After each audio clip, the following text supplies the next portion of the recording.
अखिल भूमंडलीय सर्व शिरोमणि मुनि समाज के संस्थापक आदि मुनीश्वर योगेश्वर सदगुरुदेव शिव मुनि महाराज की जय। उपस्थित साधु सज्जन वृंद, संत वृंद, साधक वृंद, आध्यात्म ज्ञान के जिज्ञासुओं और प्रेमियों, आप सबको मेरा कोटिशः नमन, सप्रेम जय जयो। तो चर्चा चल रही थी जिस पर अपरिग्रह का पालन से हम लोग देखें कि यम का पूरा पालन हो गया, नियम का भी पालन हो गया। तो यम नियम का पालन करते हैं वो महान होते हैं, है ना। जगत में यशस्वी कीर्तिमान होते हैं, ऐश्वर्यशील शक्तियाँ उसके अंदर में उपस्थित हो जाती हैं। अब देखते हैं आगे क्या पालन होता है कि नहीं। आसन, प्राणायाम, प्रत्याहार, धारणा, ध्यान और समाधि। आसन सदगुरुदेव कह रहे हैं, अगर आप स्थिर होकर के बैठ गए या चक्रभेदन की साधन तल्लीन हो रहे हैं, ऐसे समय में आप जब स्थिर हो गए एक आसन में और एक चक्र का ध्यान लगा रहे हैं, लेकिन मन वहाँ नहीं है, तो आसन सिद्ध नहीं हुआ। तो मन स्थिर हो जाता है जब, और आप शरीर भी स्थिर हो जाता है जब, तब आसन सिद्ध हो जाता है। तो अपरिग्रह का पालन करने पर अपना ध्यान केंद्रित हो जाता है स्वयं के ऊपर, है ना। और अच्छे कार्य करते हैं कुरुक्षेत्र के मैदान में, यानी बाहर की दुनिया में, है ना। वो यशस्वी और कीर्तिमान होते हैं। हमेशा लक्ष्य उनका एक ही रहता है कि अब किसी प्रकार से भी उनकी प्रतिष्ठा में आँच नहीं आनी चाहिए, है ना। तो ये हमेशा विजयी होना चाहते हैं जगत में। तो ऐसे व्यक्ति ही आसन में स्थित रहते हैं, हमेशा वो अपने आसन में आत्मस्थ रहते हैं, स्वतः अपने आसन में स्थित रहते हैं, जहाँ पर यश और कीर्ति और उनकी महिमा बरकरार रहनी चाहिए। इसलिए आसन सिद्ध हो जाता है।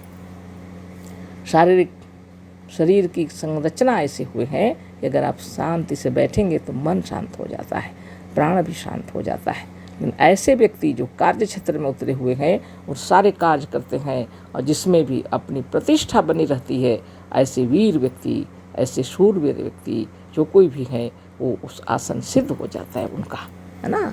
प्राणायाम, ऐसे व्यक्ति का हृदय स्थिर, शांत, मन चित्त एकाग्र होता है। इसलिए प्राण की गति भी आवश्यकता अनुसार ही चलती है ना। अधिक परिश्रम करेंगे तो जरूर कठिन परिश्रम में श्वास चलेगा, वो अलग बात है, लेकिन मन शांत रहता है गंभीर चिंतन में, है ना। इसकी वजह से उनका प्राणायाम, प्राण बल बढ़ता है, प्राण का आयाम विश्राम होता है।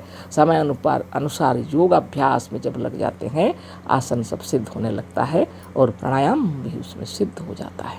आसन प्राणायाम, तो ये तो अंदर की चक्रभेदन साधन की बातें हो रही हैं, और यम नियम तो बाहर का चक्रभेदन था, और यह है अंदर का चक्रभेदन, है ना। तो आसन भी सिद्ध हो जाता है और प्राणायाम भी सिद्ध हो जाता है, प्राण का विश्राम, जिससे प्राण बल बढ़ जाता है, प्राण शक्ति अपार हो जाती है, आयुष्मान हो जाते हैं, है ना।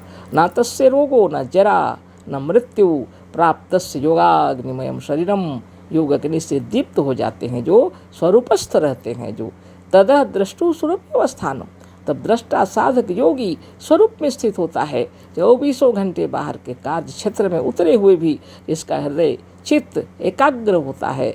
ऐसा ही व्यक्ति जगत विख्यात हो जाते हैं, है ना। इसलिए आसन प्राणायाम प्रत्याहार, आहार नहीं करना। साधन के समय में हम लोग ये सब करते हैं। आहार नहीं करना यानी आँख जो आहार कर रही है, देख रही है, वह बंद, कान जो बाहर का सुन रहा है वह बंद, नाक जो सूंघ करके बता वह बंद, चर्म जो बता रहा है कि एवं मच्छर उच्छर का और ये सब बिछावन ठीक है कि नहीं, ये सारी चीज़ें बंद। जीभ भी चेक करके स्वाद की बात बता रहे। साधन में अगर आप ये सब चिंतन करते रह जाएंगे, साधन सिद्ध नहीं होगा। तो प्रत्याहार, ये आहार नहीं करते। वैसे ही जो व्यक्ति अपरिग्रह का पालन करते हैं, वो बुरी चीज़ों को निकाल फेंकते हैं, बिल्कुल, है ना। शारीरिक मानसिक बौद्धिक परिश्रम के द्वारा ही धनोपार्जन करना है, चाहे कठिनाइयाँ सामने उपस्थित हो जाएं तो उनको परास्त करना है। तो इसलिए ये अपरिग्रही जो व्यक्ति होते हैं, उनका यह जो ध्यान तपस्या से आसन प्राणायाम प्रत्याहार होने लगता है, क्योंकि वो ऐसे कार्य ही नहीं करते, ऐसे आहार नहीं करते, वो ग्रहण नहीं करते जो उनको बाधा दे। इसलिए प्रत्याहार का पालन भी हो जाता है ना। आसन प्राणायाम प्रत्याहार और धारणा, जब जब मन विचलित होने लगे तब तब मन को अपने में ले आना धारणा है। और ऐसे व्यक्ति का ध्यान भी लग जाता है ना, ध्यानस्थ हो जाते हैं अपने में, है ना। ऐसा नहीं है कि दुकान में बैठे बैठे ध्यान लगा रहे हैं, ऐसा नहीं है। कोई कार्य कर रहे हैं और ध्यान लगा, ऐसा नहीं है। लेकिन 24 घंटे लक्ष्य पर विचार हमेशा केंद्रित रहता है और ध्यान। और ऐसे व्यक्ति जब योगाभ्यास करते हैं सुबह के समय 3 बजे भोर में जग के, तो तुरंत ही आसन सिद्ध हो जाता है। आसन, प्राणायाम, प्रत्याहार, धारणा, है ना, सब सिद्ध हो जाता है और समाधिस्थ हो जाते हैं, स्वरूपस्थ हो जाते हैं, अपने में मग्न हो जाते हैं, क्योंकि वो चिंताओं से मुक्त होते हैं। हर चीज़ का समाधान हो जाता है। इस प्रकार से सिर्फ अपरिग्रह का पालन करने से भी योग के अष्टांग योग का पालन हो जाता है। तो हम सब कितने धन्य हैं जो सद्गुरुदेव शिव मुनि महाराज का ज्ञान प्राप्त हुआ, सच्चा ज्ञान प्राप्त हुआ। आज जगत में हमारे मुनि लोगों को भी ये बात समझ में नहीं आ रही है। वास्तव में सद्गुरु के सत्य ज्ञान को ठीक ढंग से नहीं समझ पाए हैं लोग, है ना। ऐसे ही हमने देखा कोई मतलब मुनियों की टोली में ग्रुप में क्यों डाल दिए, वो बोल रहे हैं ये योग का क्लास है, बाबा रामदेव का फोटो ये सब डालिए। अरे तो क्या तकलीफ हो गई, बाबा रामदेव की योगी नहीं है क्या? वो भी योगी है ना, योग कर रहे हैं, हाँ बहुत बड़ा योग कर रहे हैं। वो इस ब्रह्मांड के लिए अच्छे अच्छे खाना तैयार करके रख दिए। हमने बचपन में सुना था, बचपन में सुनते थे हम, दादाजी भी बहुत चीज़ बनाते थे। हमारे घर में भी आंवला के पेड़ भी थे सब तरह का, लेकिन दादाजी फिर भी बोलते थे जितना चीज़ उतना चीज़ बना के बाबा रामदेव रख दिए हैं। आज आप पतंजलि दुकान से लेकर के आप खा सकते हैं हर चीज़, है ना। तो उनको कोटि कोटि नमन करना चाहिए। और अगर आपका योग का क्लास आप खोले हैं बाहर, और आपका योग का क्लास आप कैसे करेंगे बाहर में? आपका योग तो अंदर में, घर के अंदर में आप योग करते हैं, और बाहर के जगत वालों को सिखाने के लिए एक्सरसाइज सिखाना पड़ेगा ना बाहर में। हाँ, बाहर के लोगों को एक्सरसाइज सिखाना पड़ेगा ताकि वो स्वस्थ निरोग रहें, तंदुरुस्त रहें, जो कुछ भी हो कुछ तो स्वस्थ रहें, इसके लिए किया जा रहा है। तो उसका फोटो आप डाल दिए, उसका योग कर रहे हैं, ये तो नमन करना चाहिए, कोटि कोटि नमन। हमारे अखिल भूमंडल सर्व शिरोमणि मुनि समाज की जय, सद्गुरुदेव शिव मुनि महाराज की जय। इन्होंने सत्य को प्रतिष्ठित करने के लिए कहा है। जो अच्छे कार्य करते हैं उनको नमन करो, है ना, और प्रतिष्ठा करो। और गलत करते हैं उसको निकाल फेंको, गलत चीज़ को। हमारे अंदर भी गलतियां हो तो निकाल फेंकना पड़ेगा हमें, है ना। इसलिए अपरिग्रह का पालन करना बहुत ज़रूरी है ना। हमारे मुनियों को भी समझदारी होनी चाहिए। हाँ, बहुत सारी बातें हम देखते हैं ऐसा आ जाता है, ऐसा नहीं होना चाहिए। तो इन सब का पालन करते हुए आसन, प्राणायाम, प्रत्याहार, धारणा, ध्यान व समाधि का पालन करना पड़ता है। और मुनि हमेशा प्रसन्नचित्त रहते हैं। जो व्यक्ति इस प्रकार का ध्यान रखते हैं और गुरु की कृपा से सच्चा ज्ञान हो गया और स्वरूपस्थ रहते हैं, जो यह अच्छी तरह जानते हैं अहम ब्रह्मास्मि तत्त्वमसि, है ना, तो वो ठीक से जानते हैं कि अपना जो योग है अपने घर के अंदर और सबसे अलग होकर के एकांत में करना पड़ता है। और इसको किसी को दिखाया नहीं जा सकता, तो उसका आप बाहर में कैसे प्रदर्शन करेंगे? नहीं कर सकते। और आपका कल्याण करने का हृदय विचार उत्पन्न हो रहा है, जगत के लोगों को भी कुछ कराना पड़ेगा, तो क्या करेंगे फिर? बाहर में ज़रूर ऐसा कुछ कार्य करेंगे। एक्सरसाइज जिसको आजकल बोला जा रहा है, व्यायाम जिसको बोला जा रहा है, वो तो कराना ही पड़ेगा। चाहे लोग निरोग हों किसी प्रकार से, और आपको अच्छी तरह पता है कि बिना योग से ये स्वस्थ होना मुश्किल है, इसलिए कुछ औषधियाँ भी तैयार कर दिया गया।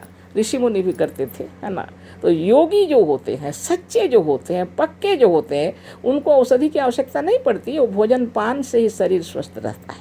लेकिन बेचारे तकलीफ में जो हैं और साधन नहीं जानते और योगी बनना भी नहीं चाहते, इनके लिए तो औषधि की ज़रूरत पड़ेगी ना। उसके लिए भी औषधियाँ बनाए। वो कोई बिक रहा है तो दुनिया भर की बातें, दुनिया की बातें छोड़कर सर्वधर्मान परित्यज्य मामेकं शरणं व्रज अहम त्वा सर्वपापेभ्य मोक्षयिष्यामि मा शुचः, बोला गया है श्रीमद् भगवत गीता में। और हमारे सद्गुरु बोल रहे हैं ज्ञान में ही शक्ति है, आत्मज्ञान ही सबसे बड़ा ज्ञान है।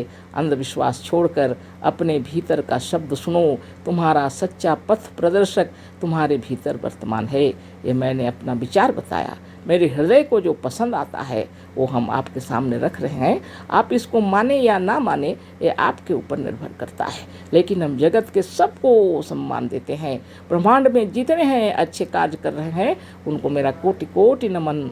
समस्त जितने भी हैं सभी मुनियों के संतान हैं और सद्गुरु की कृपा से सत्य का जितने कार्य कर रहे हैं उन सबको मेरा कोटि कोटि नमन। अखिल भूमंडल सर्व शिरोमणि मुनि समाज के समस्त जितने ऋषि मुनि हैं हमारे पधारे हुए हैं और इस बात को सुन रहे हैं वो सबको मेरा कोटि कोटि नमन। तो आज ये वाला अपरिग्रह कंप्लीट हुआ। आगे हम लोग आसन के विषय में चर्चा करेंगे अगली बार। ठीक है, सब प्रेम जय जीव, अशेष धन्यवाद, कोटि कोटि नमन।